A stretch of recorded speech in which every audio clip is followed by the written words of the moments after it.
ಹಾಸನ ಜಿಲ್ಲೆಯ ಪಟ್ಟಣದ ಗುರುವಪ್ಪಗೌಡರ ಬೀದಿಯಲ್ಲಿ ಇಂದು ಬೆಳಗ್ಗೆ ಕಲ್ಲೇಶ್ ಆಚಾರ್ ಮಮತಾ ಅವರ ಮನೆಗೆ ನುಗ್ಗಿದ ಕಳ್ಳರು ನಾಣ್ಯ ನಗ ಹಾಗೂ ಒಡವೆಗಳನ್ನು ದೋಚಿ ಪರಾರಿಯಾದ ಘಟನೆ ನಡೆದಿದೆ. ಸುಮಾರು 50,000 ಹಣ ಬೆಲೆ ಬಾಳುವ ಒಡವೆಗಳನ್ನು ಕದ್ದು ಪರಾರಿಯಾಗಿದ್ದು, ಬೆಳಗ್ಗೆ ಸಮಯದಲ್ಲಿ ಈ ಕೃತ್ಯ ಎಸಗಿರುವುದು ಸಾರ್ವಜನಿಕ ವಲಯದಲ್ಲಿ ಭಯದ ವಾತಾವರಣ ಸೃಷ್ಟಿಯುಂಟು ಮಾಡಿದೆ.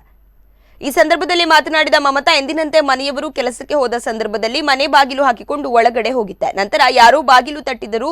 ತೆಗೆದು ನೋಡಿದಾಗ ಇಬ್ಬರು ಅಪರಿಚಿತರು ಅಚಾನಕ್ ನುಗ್ಗಿ ಬಂದು ನನ್ನ ಬಾಯಿ ಒತ್ತಿ ಹಿಡಿದು ಕೈ ಹಿಡಿದು ನೂಕಿದ್ರು. ತಮ್ಮ ತಾಯಿ ಬಚ್ಚಲು ಮನೆಯಲ್ಲಿದ್ದಾಗ ಅಲ್ಲಿ ಕೂಡ ಚಿಲಕ ಹಾಕಿ ನಂತರ ಎಲ್ಲಾ ತಡಕಾಡಿ ಸಿಕ್ಕಿದ ಹಣ ಹಾಗೂ ಒಡವೆಗಳನ್ನ ದೋಚಿ ಪರಾರಿಯಾಗಿದ್ದಾರೆ.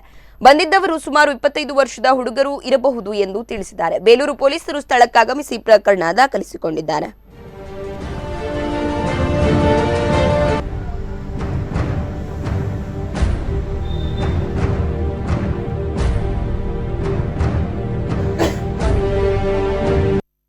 ಆಚೆ ಹೋದ ತಕ್ಷಣ ನಮ್ಮನೆ ಬಾಗಿಲು ಹಾಕೋಂತ ಹೇಳೋದು. ನಾವು ಸಾಮಾನ್ಯ ಬಾಗಿಲು ಹಾಕಲ್ಲ, ಬೆಳ್ಬಿಟ್ಟೆ ಕಮ್ಮಿ ಹಂಗೆ ಬಾಗಿಲು ಹೇಳ್ಕೊಂಡು ಹೋಗಿದ್ರು. ನಾನು ಅವಾಗಿನೂ ಒಳಗಡೆ ಹೋದೆ. ನಾನು ಹೊರಗಡೆ ಹೋದ ತಕ್ಷಣವೇ ಬಾಗಿಲು ತೆಗ್ದಂಗಾಯ್ತು. ನಾನೇನು ತಿಳ್ಕೊಂಡೆ, ನಮ್ಮ ಮಗಳು ಬಂದಿರ್ಬೇಕು, ಮಗಳು ಅವಾಗಿನ ಮನೆಗೆ ಹೋಗಿದ್ಲು, ಬಂದಿದ್ದಾಳೆ ಅಂತ ನಾನು ತಿಳ್ಕೊಂಡ್ಬಿಟ್ಟು ಈಚೆ ಬರೋಷ್ಟೊತ್ತಿಗೆ ಇದಕ್ಕೆ ಬಂದು ನಿಂತ್ಕೊಂಡೆ. ಸ್ವಿಚ್ ಈಗ ಬಂದ ತಕ್ಷಣ ನಾನು ಯಾರೋ ಏನಂತ ಕೂಗಬೇಕು.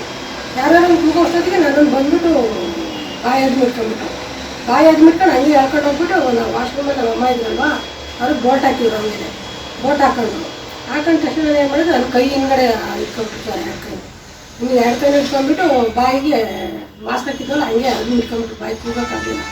ಅವ್ರು ಇನ್ನೊಬ್ಬ ಬಂದೇನು ಮಾಡಿದ್ರೆ ಇಲ್ಲೆಲ್ಲ ಬೀರೆಲ್ಲ ಫುಲ್ಲು ಎಲ್ಲ ತೆಗ್ದುಬಿಟ್ಟು ಎಲ್ಲ ಕಿತ್ತಾರಿ ಬಟ್ಟೆ ಎಲ್ಲ ಮಂದೆಲ್ಲ ತೆಗ್ದು ಬೀರು ಬಾಗಿಲು ಹಾಕಲ್ಲ ಚೆನ್ನಾಗಿ ತೆಗ್ದುಬಿಟ್ಟು ಎಲ್ಲ ತೆಗ್ದು ಕಿತ್ತಾರಿ ನೋಡಿದ್ರು. ಆಮೇಲೆ ಕೊನೆಗೆ ಅಲ್ಲಿಗೆ ಹೋಗಿದ್ದು ರೂಮಿಗೆ ಹೋಗಿದ್ದು.